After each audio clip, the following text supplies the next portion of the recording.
Bonjour, je vais vous exposer aujourd'hui la deuxième partie du cours sur les probabilités. Donc cette partie est intitulée Indépendance et probabilité conditionnelle.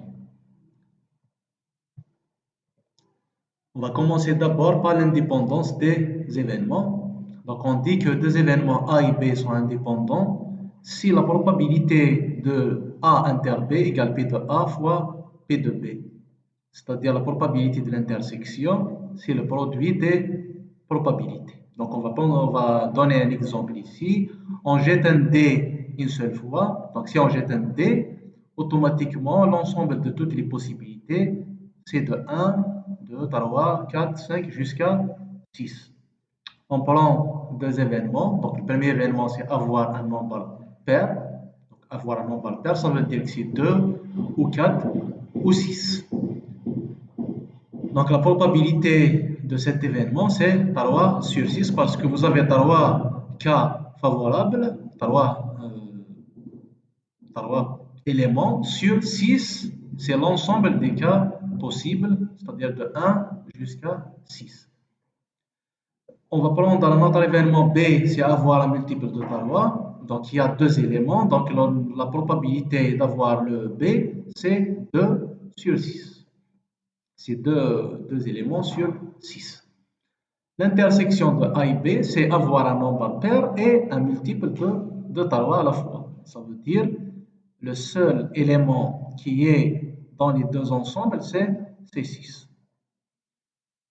Calculer la probabilité de A inter B, donc on prend le 1, c'est un seul élément sur 6.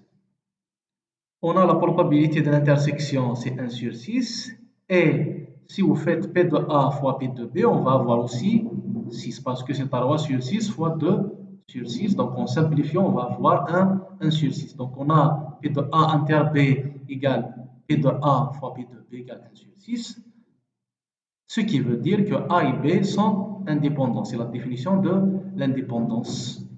Et en pratique, ça veut dire quoi? Ça veut dire que si donc, ça veut dire que avoir un nombre pair est indépendant d'avoir un multiple de 3. Ça veut dire qu'avoir un nombre pair et avoir un multiple de 3 sont des événements qui sont indépendants. On va passer maintenant aux probabilités conditionnelles. Donc, on prend deux événements A et B, tels que la probabilité de B est différente de 0. Ça veut dire que B va se réaliser. On ne peut pas avoir un événement impossible.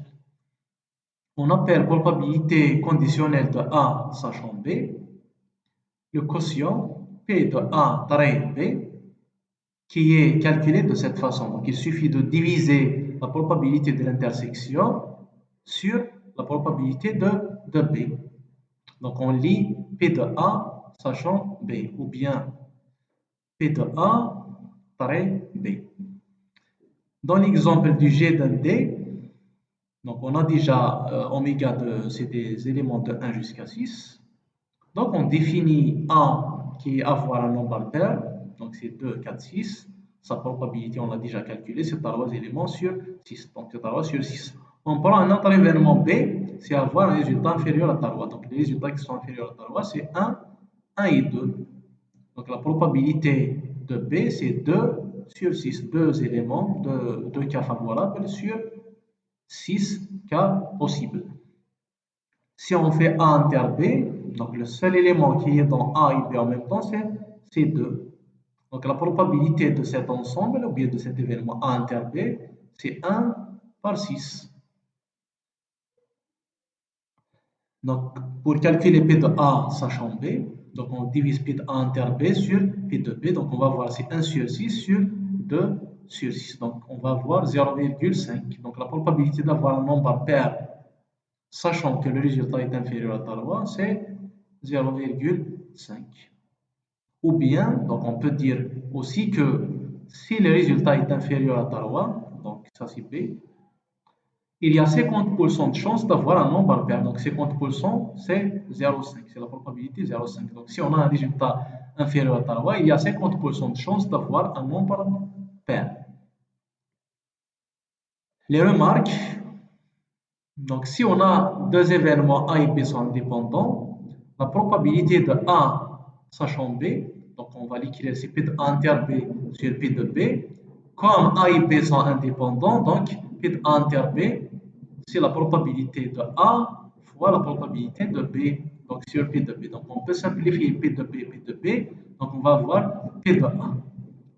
Donc P de A sachant B, c'est P de A. Donc on va dire ici que si donc la réalisation de B n'influe pas sur la réalisation de A. Ça veut dire si B est réalisé, ça n'a pas d'influence sur la réalisation de A. Ou bien la probabilité de réalisation de A ne dépend pas de la réalisation de B. Donc c'est pour ça qu'on a P de A sachant B.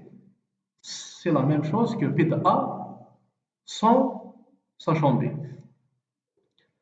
Donc, si on a deux événements disjoints, c'est-à-dire deux événements qui ne peuvent pas se réaliser à la fois, donc c'est A inter B égale l'ensemble vide. Donc, alors, P de A sachant B, donc P de A inter B sur P de B, comme A inter B c'est l'ensemble vide, donc on va avoir 0. Donc, P de A sachant B égale 0. Ça veut dire que si B s'est réalisé, A ne peut pas se réaliser. Ce qui est logique parce qu'on a dit que A si A se réalise, B ne peut pas se réaliser parce que les événements sont disjoints.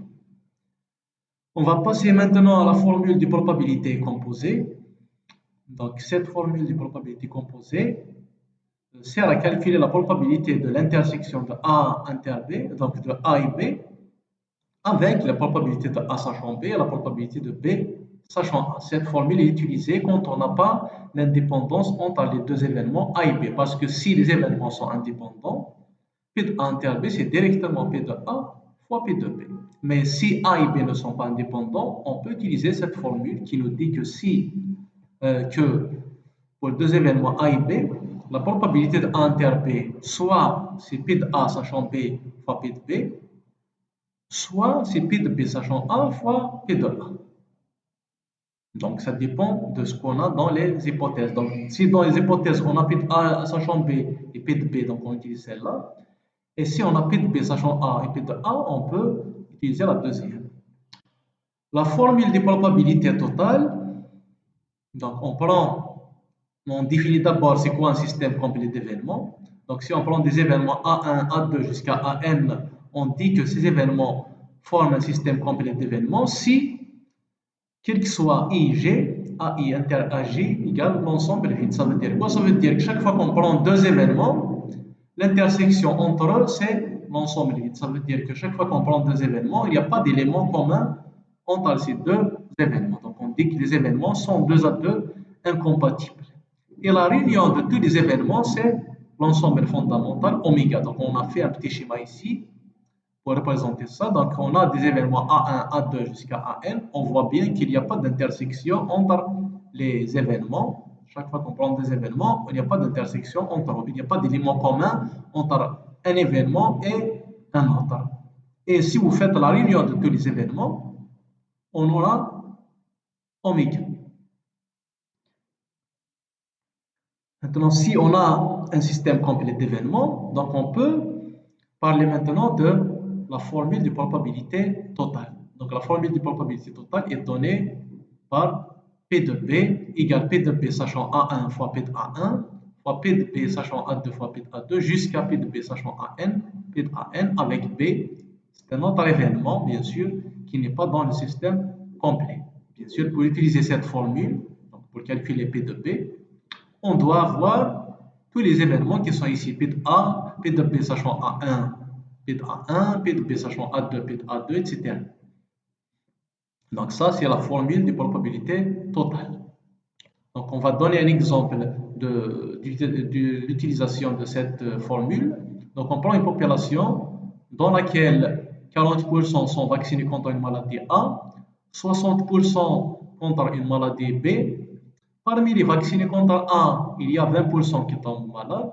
Et parmi les vaccinés contre B, il y a 30% qui tombent aussi malades. On choisit une personne au hasard dans la population et on s'intéresse à la probabilité que cette personne tombe malade. Bien sûr, sans savoir est-ce qu'il est vacciné contre A, est-ce qu'il est vacciné contre B. Donc notre objectif, c'est de calculer juste la probabilité que la personne choisie au hasard tombe malade. Donc pour cela, donc pour appliquer la formule de probabilité totale, on doit d'abord définir les événements. Donc le premier événement qu'on va définir, c'est A, la personne est vaccinée contre la maladie A. Donc on a des personnes qui sont vaccinées contre la maladie A. B, la personne est vaccinée contre la maladie B. Bien sûr, ici, on a utilisé le même, donc A pour la maladie A, B pour la maladie B. Et la même chose pour M. M, c'est la personne tombe malade. Donc, on a trois événements qu'on va utiliser pour l'application de la formule de probabilité totale. Donc, on a P de A, c'est 0,4. La probabilité que la personne tombe malade, c'est 0,4 parce qu'il y a 40% qui sont donc, la probabilité de A, c'est la probabilité que la personne est vaccinée contre la maladie A. C'est 0,4 parce qu'il y a 40% qui sont vaccinés contre la maladie A. Donc, si on prend au hasard une personne, il y a 40% de chances qu'il soit vacciné contre la maladie A. P de B, c'est 0,6 parce qu'il y a 60% qui sont vaccinés contre la maladie B.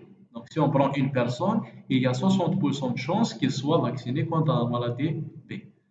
Puis de M, sachant A, c'est 0,2, ça veut dire quoi? Ça veut dire si la personne est vaccinée contre A, la probabilité qu'elle tombe malade, c'est 0,2. Ça veut dire que si la personne est vaccinée contre la maladie A, il y a 20% de chances qu'il tombe malade. Parce qu'il y a 20% qui tombent malades parmi ceux qui sont vaccinés contre A. La même chose pour B. P de M sachant B, c'est 0,3 parce qu'il y a 30% des vaccinés contre B qui tombent malades. Donc A et B forment un système complet d'événements. Pourquoi? Parce que si vous prenez A, une personne est vaccinée contre A, il ne peut pas en même temps être vacciné contre B. Donc A inter B ici, c'est l'ensemble vide.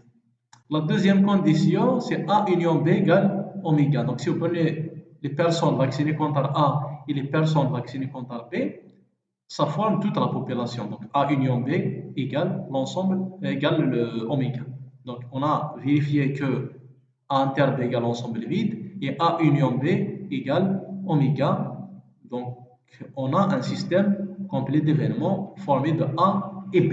Donc, puisqu'on a un système complet d'événements, donc on peut utiliser la formule de probabilité totale qui est ici. Donc, P de M, c'est P de M sachant A fois P de A, plus P de M sachant B fois P de B.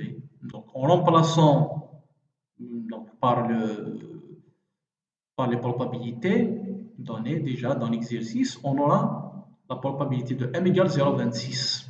Donc, on dit que la probabilité que la personne choisie tombe malade est 0,26.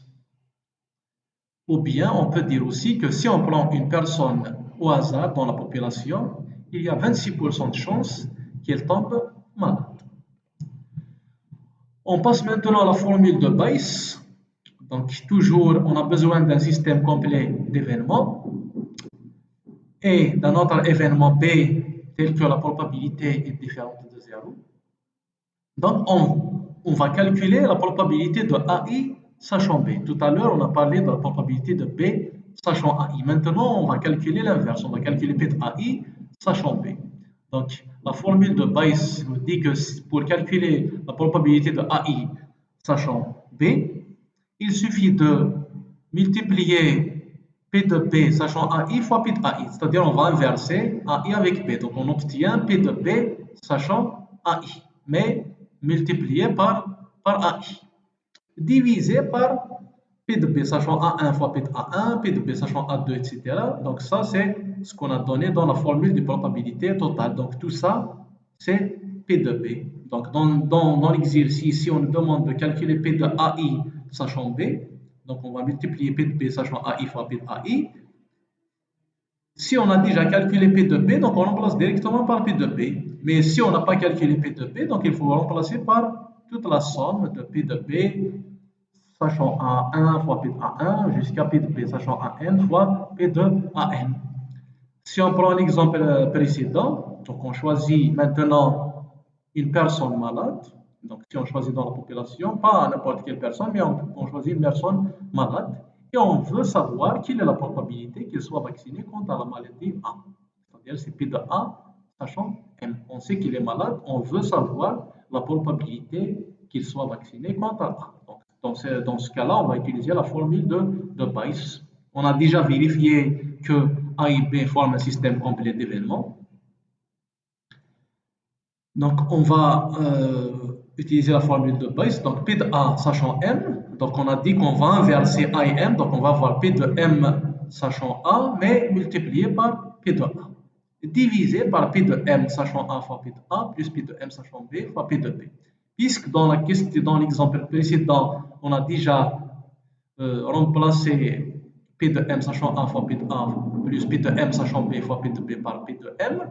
Donc, on va avoir P de M sachant A fois P de A divisé par P de M. Donc, en remplaçant par les valeurs qu'on a, on obtient P de A sachant M égale 0,31. Et ça veut dire quoi? Ça veut dire que si on choisit une personne malade, il y a 31% de chances qu'il soit vacciné contre la maladie A.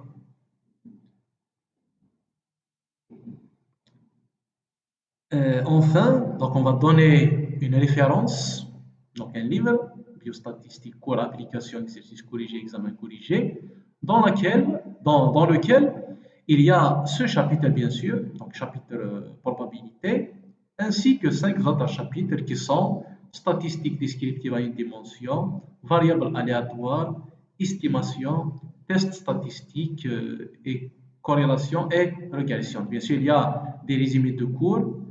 Il y a aussi des exercices corrigés et des examens corrigés. Et je vous remercie pour votre attention.